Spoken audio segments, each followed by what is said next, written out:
It was a Sunday morning and I was getting ready for another banger of a long run. And I thought, hey, I haven't worn these shoes in a while. What are they? About 2,000 kilometers past use by date? How about one last run for old time's sake, hey? So off I went and it was an epic run. In fact, I actually thought to myself, hey, this is a great run. I'm flying. Nothing can go wrong now. And I can't wait to run a marathon in July and make heaps of YouTube videos about it.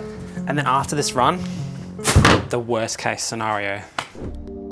And the next day, my ankle felt extremely swollen and painful in this area.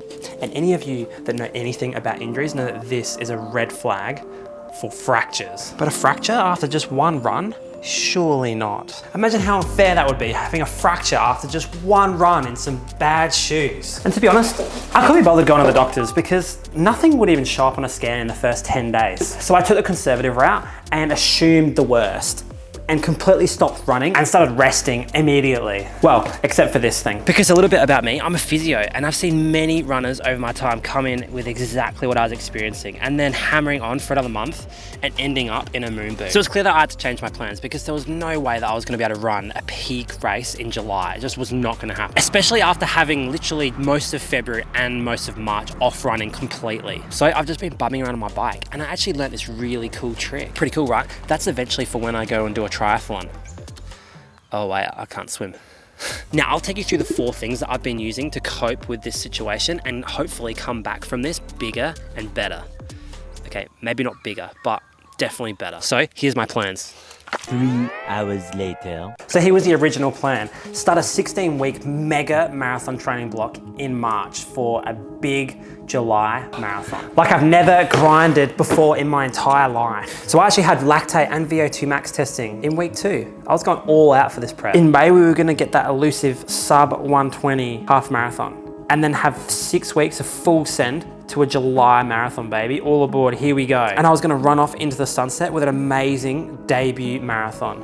But that's not happening right now because I've had 4 weeks off. There's no way I'm gonna be able to run the new marathon world record in July. So sorry guys, that schedule has been completely scrapped for a new one with a new goal race later in the year. Now I'll go through my new plan later in the video, but first let's talk about the 4 things that you can be doing to prepare for a marathon without preparing for a marathon.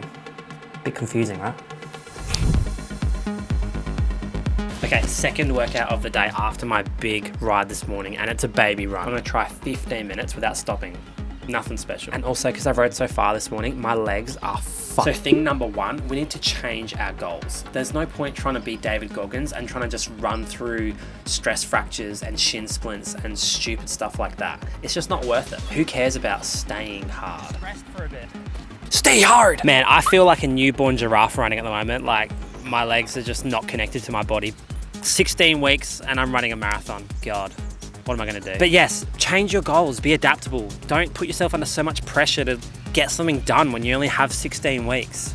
Take it easy. And most importantly, don't set yourself up for failure. Here's what that actually means. Situation 1, you pick up a niggle, but you are so committed to a particular goal that you run on and eventually you get to the start line half crippled. Or situation number 2, you just accept that maybe now's not the time for that goal and you rebuild, recover, build your base again and refocus on another goal. Everyone gets injured, it's fine. Maybe I'm just talking to myself right now, I don't know.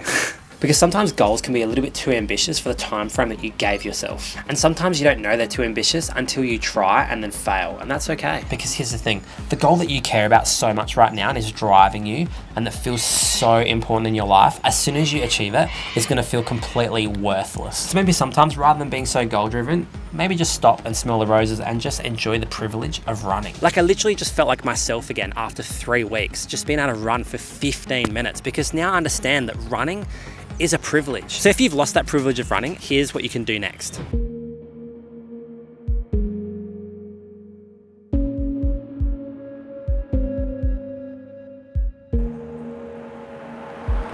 "45Ks into the ride, not too bad. Bumhole's better. I got better shorts this week, so my anus isn't gonna bleed after today. But here's the thing about running.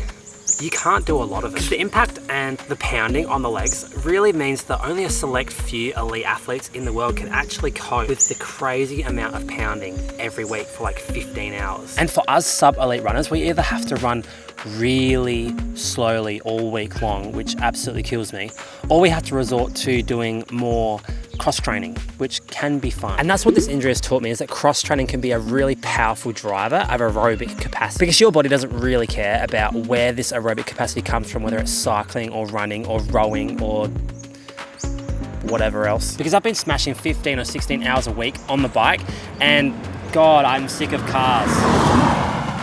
And I've had no niggles, no injuries, a little bit of bum soreness, but nothing in the legs. Absolutely no issues at all. And this is gonna do me absolute wonders a couple of months down the line when I've built this massive aerobic base and I start to adapt that into some running speed. Because in races, I usually find that my limiting factor is my breathing. So clearly I have a lot of cardiovascular progress that I need to make to be able to get those crazy goals that eventually I want to do in a couple of years' time. So spending 4 or 5 hours, whatever it ends up being, on this bike in this morning, in a couple of months' time, that's going to translate into hopefully a big marathon time in October. But theoretically, you could ride 5 days a week and then do a running long run and a speed session, and you probably would do pretty well in a marathon, given that you've had enough training history. Hell, you could probably even run a marathon with just cycling if you're an absolute nutcase and a genetic freak.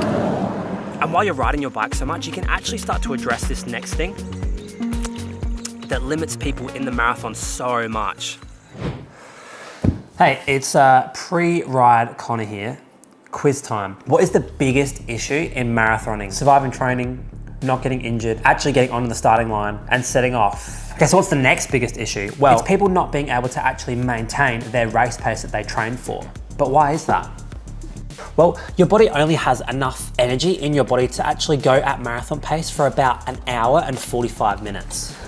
And after this is hell on earth unless you're taking in nutrition. Training your gut to actually take on fuel is a really big thing that often gets looked over. And I've had GI distress in a 10K race before for the last 4Ks, and it was the worst thing I've ever experienced. And what's crazy is that it was so painful that my ab muscles were sore for 4 weeks after it. I was cramping that hard. Imagine running like that for 10Ks or so at the end of a marathon, how bad that would feel. Or even worse, needing to go find a toilet in the middle of a marathon race. What a disaster. So while I'm on the bike, I'm training my gut to be a carbohydrate monster. I wanna be like Homer Simpson eating those chilies and just downing them one after another and just having an iron gut. So every ride I've been downing gels, and every long ride I've been downing gels. Every cross training session I've been downing gels. At least 100 grams of carbs per hour to really train my gut to just be a monster. Now gels are super expensive, so I've made my own concoction that I call the Connor Super Go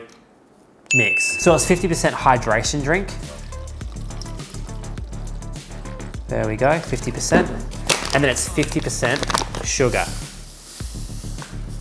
And what you'll find is that it actually basically becomes just a gel in a drink bottle once it all dissolves, and you have carbohydrates for about 4 hours right in this one bottle. Just make sure you put the top on properly and don't leave it on a bench for longer than 10 minutes because the ants will just find it and eat it. So in this time of reprieve, maybe start training your gut to be a carbohydrate monster just like I am, because it's one less thing to worry about, just like this next thing that I'm gonna do after my ride. And also after my run. God, this is a long day, isn't it? So what's the next thing that limits you in a marathon? Great question. It's definitely not your lungs. It's probably more likely to be your legs. There's one thing to remember about running, and it's that your muscles are the things that actually move you down the road. So eventually these pins aren't gonna let you run any longer. So we need to build this muscular capacity, and we do this with strength training. The stronger that we are, the more likely that we're gonna be able to run with really good economical form for the whole 3-hour marathon. So the goal primarily with this strength training is to build up this ankle so that this never happens again. And I'm doing this with a 2-phase strength strategy. Okay, phase 1 is a general strength training phase where I'm just gonna build my global strength really generally. And I'll probably do this right up to the marathon that I'm gonna jog in July before going on to phase 2. Phase 2 is gonna be the specific phase where I'm gonna spend 13 weeks after the July marathon really building my specific strength. That includes plyometrics and power related strength metrics, so that I can build up this ankle and get myself primed for race day. And I'll be honest, I should have ramped up my strength training way earlier than I actually did when I started doing twice a week in only December. So I guess 2 sessions wasn't enough over a 3-month period. Perhaps I need to do 2 sessions over a 6-month period, like from now until October. But speaking of October, let's talk about my new race plans. Okay, so new plans. I'm gonna be doing a big base building block. And luckily I've already started this base building block process on the bike. And so 4 weeks out from this July marathon, I'll start actually training properly. This race was my goal race, but I'll probably end up just jogging it around because I don't really want to drop out, and I've already paid for the entry and got decent accommodation. But my full send marathon training block is for October, when I'll run the Melbourne Marathon as my peak race. Oh, and also one more thing. I'm away in Europe all of August watching the Olympics, so that kind of throws a spanner in the works, doesn't it? So I guess I'm prepping for a marathon during my holiday. So I've got some stuff to work on. I'm gonna continue smashing my base, also working on my gut and my strength training and building up my body for this big marathon training block. And you're gonna watch this next video, and I'll see you over there. Peace.